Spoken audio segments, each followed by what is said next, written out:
하나님은 저와 여러분에게 복 주기를 원하십니다. 믿으세요? 예. 저를 따라해 주시기 바랍니다. 하나님은 우리에게 복 주기를 원하십니다.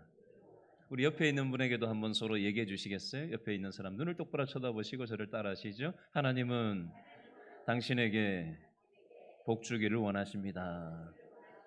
하나님의 복을 많이 받으시기 바랍니다.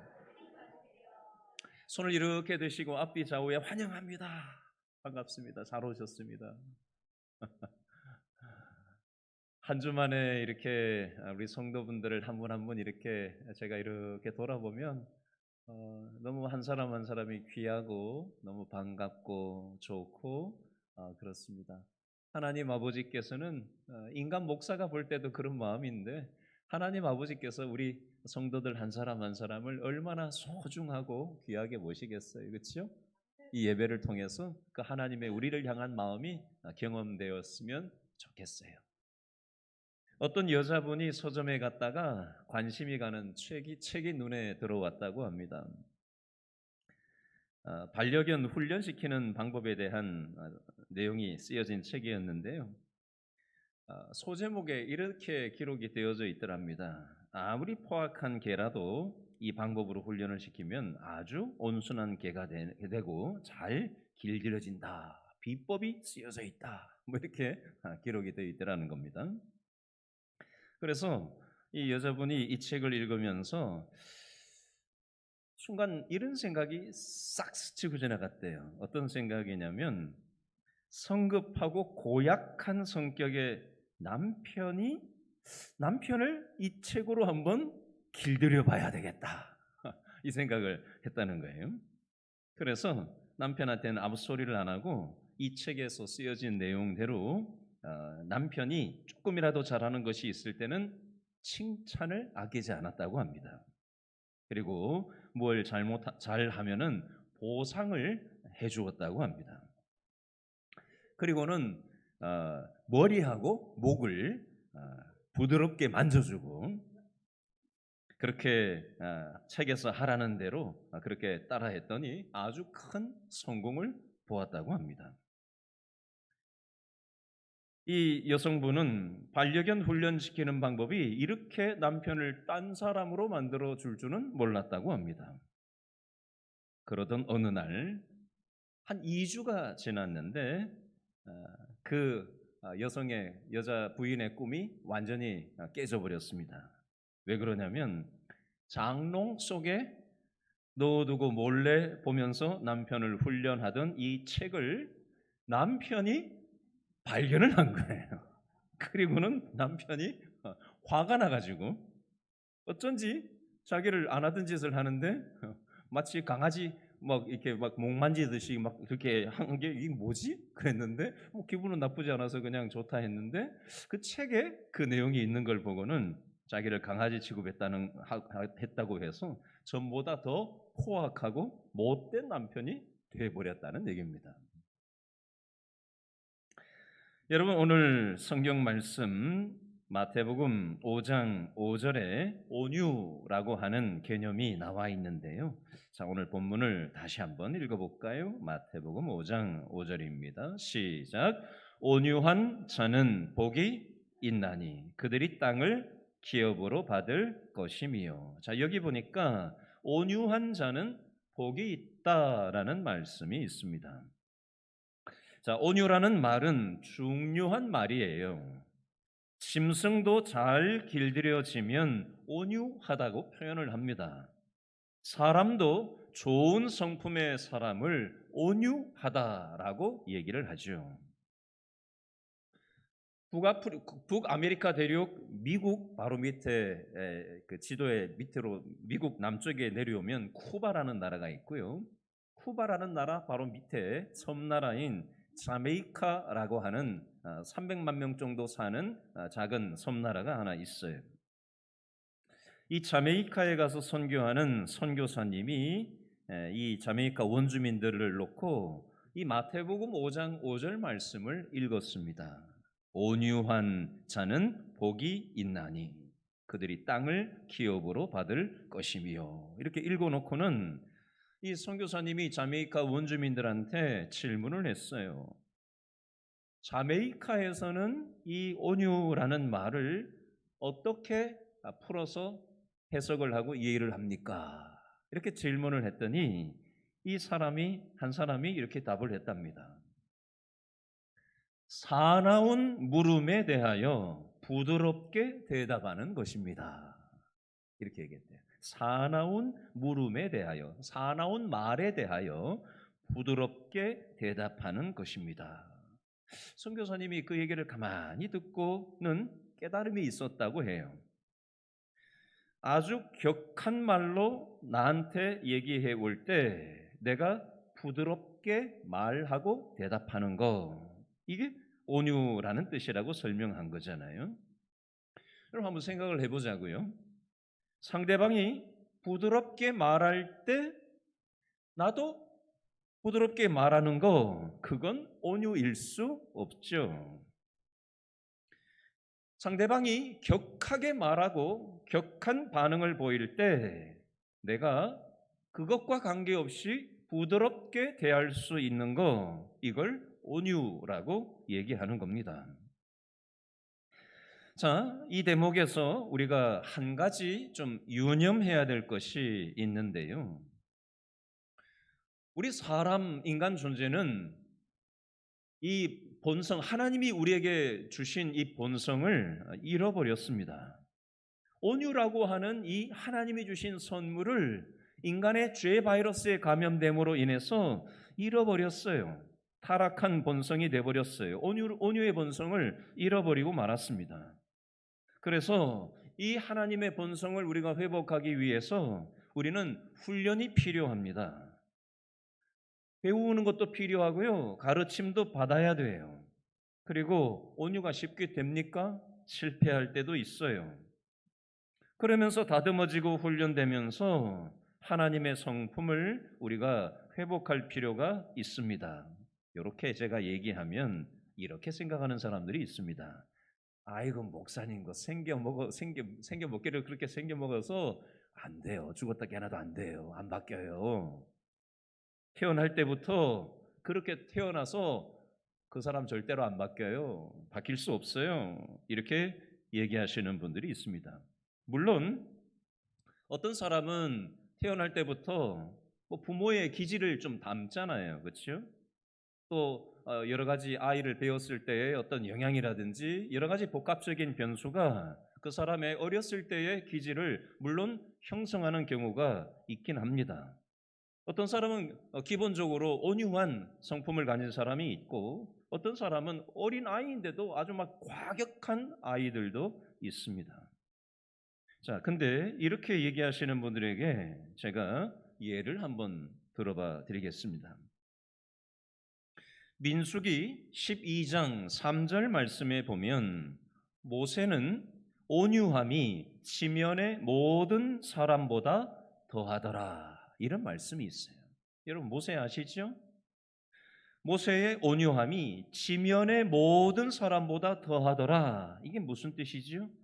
하나님이 인정하기에 모세는 이 세상 어떤 사람보다 온유한 사람이다라고 하나님께 모세가 온유함을 인정받았다라는 표현이에요.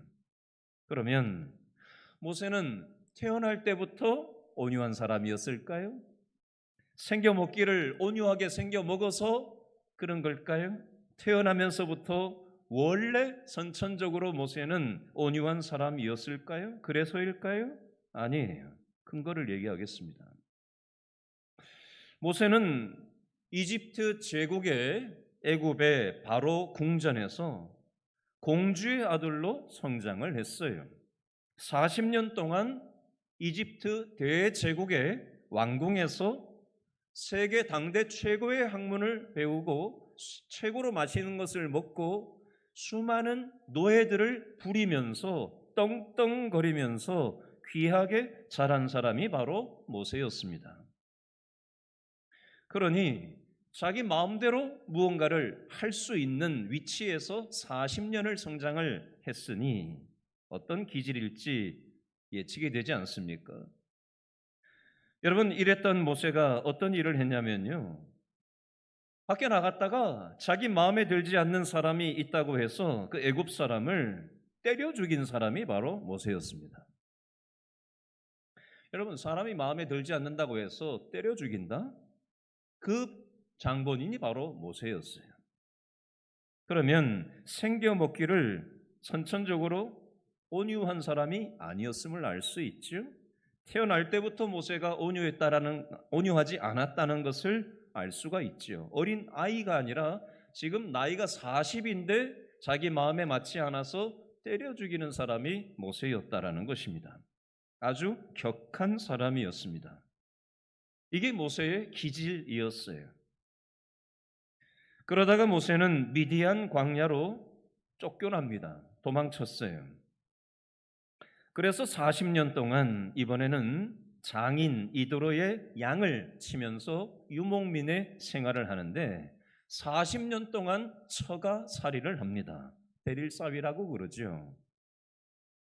여러분, 결혼을 했는데, 그렇죠? 내가 이제 독립을 해서 살아야 되는데 처갓집에 얹혀가지고 40년을 살고 있단 말이죠. 여러분, 이렇게 살아가는 40년 동안 모세의 마음이 어땠을까요?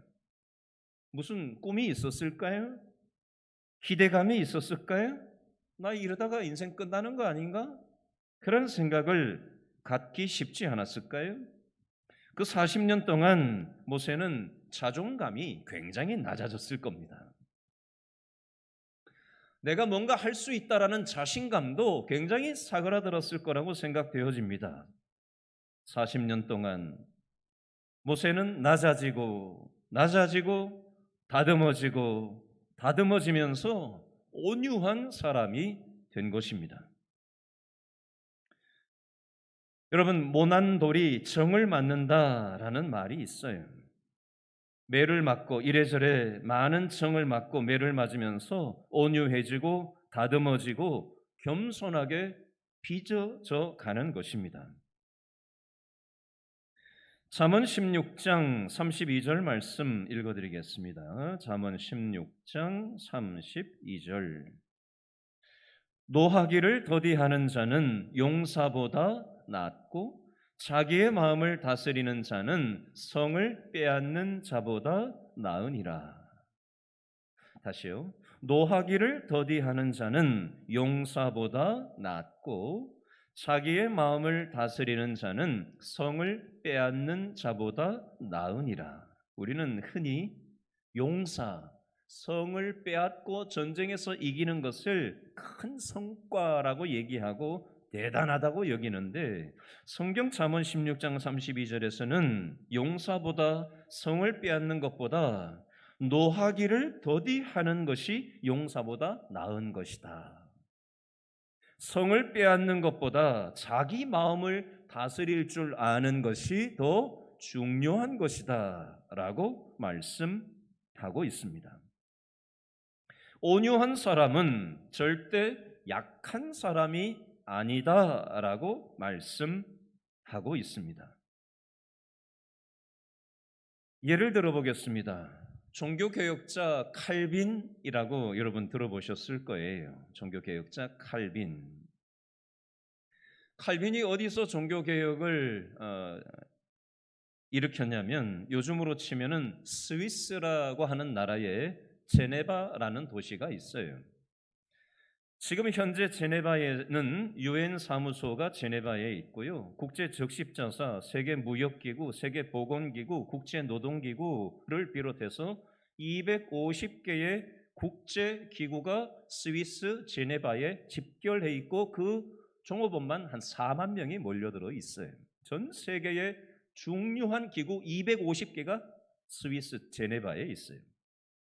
바로 이곳이 종교개혁자 칼빈이 종교개혁을 일으켰던 중심 도시가 바로 스위스의 제네바였습니다. 칼빈은 하나님의 뜻을 담아서 이 제네바 땅을 도덕적으로 종교적으로 완벽한 도시를 만들기 위해서 정치인들의 힘을 빌려서 그 나라를 바로 다스리려고 애를 썼습니다. 술도 없는 도시, 담배도 없는 깨끗한 도시를 만들려고 했고요. 거짓과 불의가 용납하지 않는 그런 사회를 만들려고 애를 썼습니다. 너무 강직하게 해서였을까요? 반대에 부딪혔습니다. 그리고는 제네바 의회에서 결의를 해서 칼빈을 제네바에서 추방을 시켰습니다. 쫓아내 버렸어요. 그래서 칼빈은 추방당할 때 아무 소리를 하지 않았대요. 내가 어떻게 했는데 이럴 수 있냐, 이런 말 저런 말 한마디도 하지 않았다고 합니다.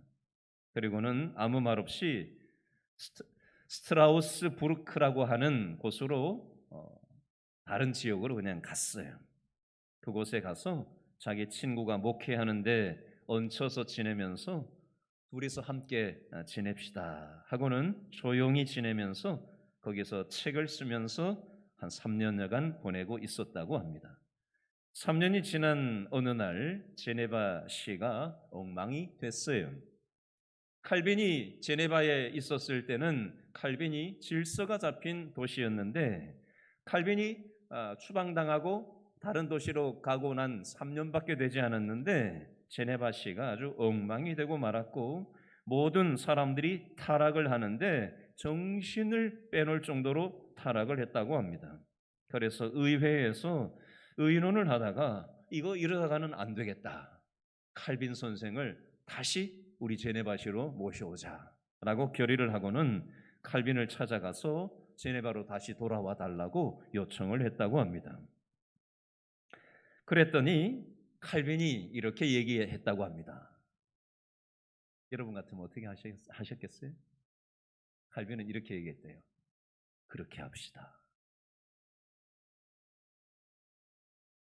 그랬더니 친구가 그 소리를 듣고 와가지고 막 말렸습니다.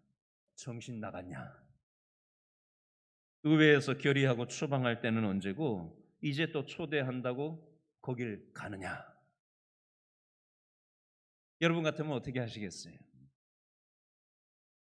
칼빈은 이렇게 생각했답니다. 지금 이 상황에 대해서 하나님의 뜻이 있을 거다. 내가 필요하다면 하겠다. 이렇게 결정을 하고는 제네바로 돌아갔다고 합니다. 제가 이 얘기를 왜 말씀드렸을까요? 이게 바로 온유한 사람의 모습입니다. 반대하고 추방할 때 아무 소리 하지 않았어요. 그곳에서 자기를 추방하고 반대하고 쫓아내가지고 자신의 삶이 안정적이지 못한 상황을 내몰았던 그 사람들이 다시 오라고 했을 때 역시 아무 소리 하지 않고 하나님의 뜻 안에서 내가 저곳에 필요하다고 생각해서 저 사람들이 왔을 테니 내가 그렇게 하겠다라고 결정하는 그 과정, 그것이 바로 칼빈의 온유한 모습이라는 것입니다. 여러분, 온유라는 것은 내 감정에 따라서 선택과 결정을 하는 게 아니에요. 온유라는 것은 내 인간적인 생각에 의해서 선택과 결정을 하는 게 아닙니다. 하나님의 뜻에 조용히 순종하는, 그리고 자기 마음을 하나님의 뜻 안에서 조절할 수 있는 거, 그게 바로 온유라는 것입니다. 두 번째, 다른 측면의 온유는 어떤 의미가 있냐면요, 배운다라는 의미가 있어요. 유식한 말로 프라우테이스라고 하는 용어를 쓰는데요. 쉽게 얘기하면 이런 말이에요. 온유의 다른 말이 배움의 자세예요. 배움의 자세. 듣는 마음, 배우는 마음, 이게 온유예요. 어떤 사람을 이렇게 대하다 보면은 자기 잘났다고 막 자기 말만 하는 사람들이 있습니다. 남의 말을 듣지를 않아요. 자기 말만 하려고 듭니다.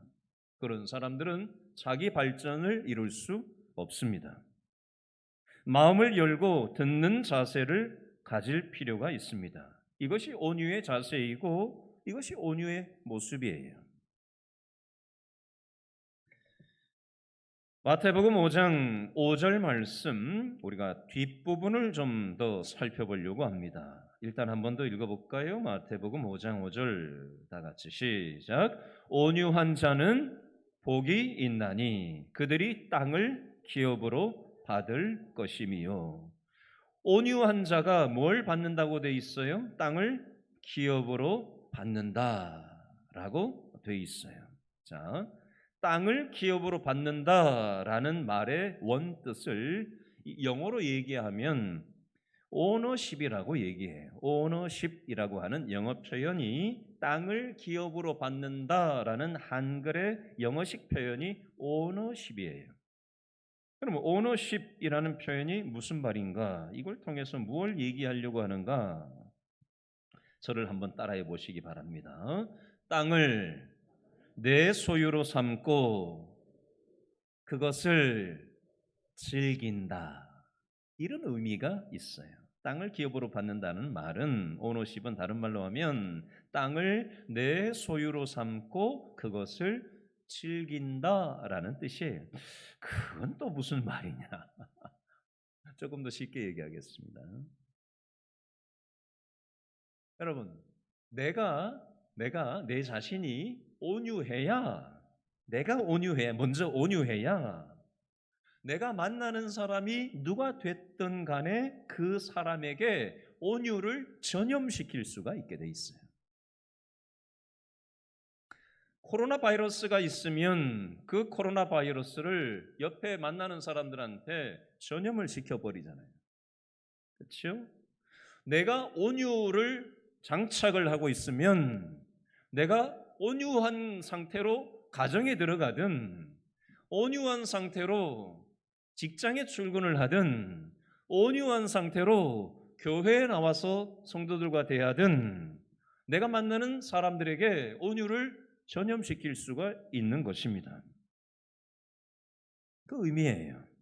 내 주변이 다 온유해져요. 내가 온유하면 내 주변이 다 온유해져요. 나의 소유가 내 것이 된다는 것은 오너십이라는 표현은 이런 표현, 개념이 되겠습니다. 자, 더 쉽게 예를 한번 들어보겠습니다. 자, 어떤 사람에게 집이 있어요. 그것이 돈을 주고 완전히 내가 소유한 소유권이 있는 집이든 아니면 임대해서 전세든 월세로 사는 집이든 어쨌든 우리가 몸붙이고 지낼 곳이 다 있잖아요. 그렇죠? 그리고 길거리에서 이렇게 잠자지는 않잖아요. 자, 집은 우리의 소유인데 완전한 소유이든 임대 개념이든 어쨌든 소유인데 이런 사람이 있습니다. 내가 거처하는 곳을 생각할 때마다 항상 불평하는 사람이 있어요. 아니, 남들은 자기 명의의 집이 있는데 아무개는 몇 평에 사는데 나는 무슨 팔자로 집도 없고 이렇게 이런 곳에 누추한 곳에 사느냐. 이렇게 불평하면서 살면 물리적으로는 그 집에 살고 있기는 있는 것인데 정신적으로는 그 집에 살고 있는 게 아닌 상태가 되는 겁니다. 자, 반대로 한번 얘기해 볼까요? 이렇게 생각하고 사는 사람들이 있어요. 집에 들어갈 때마다 이 집에 살게 된 것이 즐겁고 감사하게 여기는 사람들이 있어요. 속으로 이렇게 생각하는 거죠. 집 없는 사람도 얼마나 많은데 나는 얼마나 감사한 일인가. 그러면서 자족하는 마음을 가지고 살아가는 거예요. 여러분, 자족할 줄 아는, 스스로 족한 줄로 아는 자족하는 마음이 있을 때 그 사람에게 소유권, 오너십이 있는 것입니다. 또 다른 예를 한번 들어볼까요? 어떤 사람이 물건을 샀어요. 옷을 샀어요. 근데 이 물건이 왜 이 모양이야? 그러면서 불평을 하면서 그 물건을 계속 쓴다고 생각해 보세요. 내 옷은 왜 이 모양이야? 그러면서 자족하지 못하고 만족하지 못하고 그 옷을 입으면서 계속 불평하면서 그 옷을 입는 거예요. 그 물건을 쓰면서 계속 불평하면서 그 물건을 쓴다고 생각해 보십시오. 그건 오너십이 없는 상태예요. 옷은 내 옷이지만 그 옷은 정신적으로는 내 옷이 아닌 상태로 옷을 입고 다니는 거예요.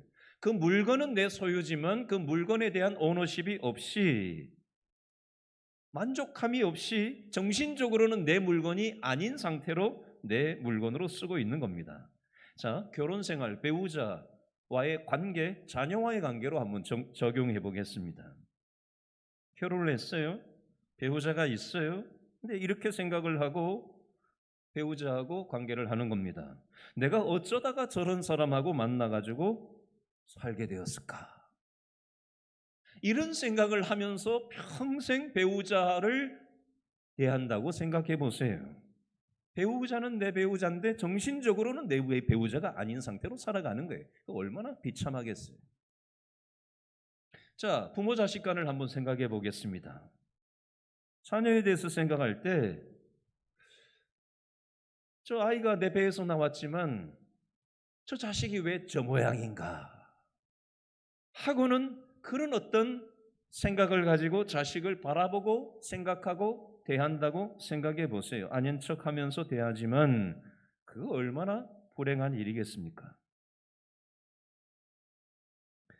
여러분, 이 오너십이라고 하는 표현, 땅을 기업으로 차지한다라고 하는 이 표현을 우리가 자족하면서 감사하면서 믿음으로 받을 때와 그렇지 못하고 불평하면서 집이든 물건이든 옷이든 배우자든 자녀든 그렇게 대한다면, 자족하는 마음이 없다면 우리에게는 소유권이 없는 거예요. 즐겁지가 않은 거예요. 감사하지 않은 거예요. 불평만 나오는 겁니다. 그러면 그걸 온유하지 못한 상태라고 성경은 말씀하는 겁니다. 자, 이 온유하다라는 것을 또 다른 측면으로 말씀드리면 저를 따라해 주시기 바랍니다. 에덴 동산을 회복하는 거. 여러분, 성경에 보면 아브라함에게 하나님이 뭘 약속하셨죠? 가나안 땅, 약속의 땅을 약속하셨어요. 그렇죠? 모세에게도 야곱에게도 모든 믿음의 사람들에게 하나님께서는 가나안 땅, 약속의 땅을 하나님께서는 약속하셨습니다. 저와 여러분들에게도 마찬가지예요. 저와 여러분도 죄 바이러스에 감염돼 버려 가지고 우리는 하나님의 형상을 잃어버리고 말았습니다. 그래서 예수님께서 잃어버린 하나님의 형상을 회복하시려고 십자가 지시고 이 땅에 오신 거예요. 그러므로 우리는 십자가를 믿음으로 받고 우리가 이 땅에서 남아있는 삶이 얼마가 될지 누가 장담하겠어요. 그렇죠? 부천에서 화재 나서 지금 수많은 사람들 죽은 거 보셨죠? 수많은 사건 사고가, 그죠? 오는 건 순서 있어도 가는 건 순서가 없단 말이에요. 언제 어떻게 될지 우리는 장담하지 못하는, 그죠? 길어봐야 100년 사는 거잖아요, 이 땅에서. 그렇죠? 자, 이 땅에서 살고 끝나는 게 아니잖아요. 우리는 영원한 삶이 있단 말이죠. 그러면 에덴 동산을 우리는 회복하면서 하나님의 약속을 붙잡고 이 땅에 남은 삶을 살아가는 것입니다. 여러분에게, 저와 여러분에게 오늘 말씀을 맺으면서 말씀을 하나 소개하려고 해요. 이사야서 29장 17절 말씀인데요. 이사야 29장 17절 말씀인데 제가 읽어드리겠습니다. 겸손한 자가 여호와로 인하여 기쁨이 즐거움이 더하게 된다, 이런 뜻이에요. 겸손한 자를 다른 말로 온유한 자로 바꿀 수가 있습니다. 온유한 사람은 하나님 때문에 기쁨이 더하는 인생을 살 수 있다. 온유한 사람은 하나님 때문에 즐거운 인생을 살아갈 수 있다. 이것이 바로 하나님의 약속이고 이것이 바로 땅을 기업으로 받는다라는 그런 오늘 마태복음 5장 5절의 말씀의 핵심 요지가 되겠습니다. 불평하며 살지 말고 하나님이 이미 주신 것들을 감사로 받고 즐거워하며 하나님의 약속의 말씀을 붙잡고 온유한 삶을 살아갈 때 하나님께서 우리 주위가 온유해지고 또 하나님의 생명의 역사가 나타나는 저와 여러분의 남은 삶이 될 수 있기를 바랍니다. 기도하겠습니다.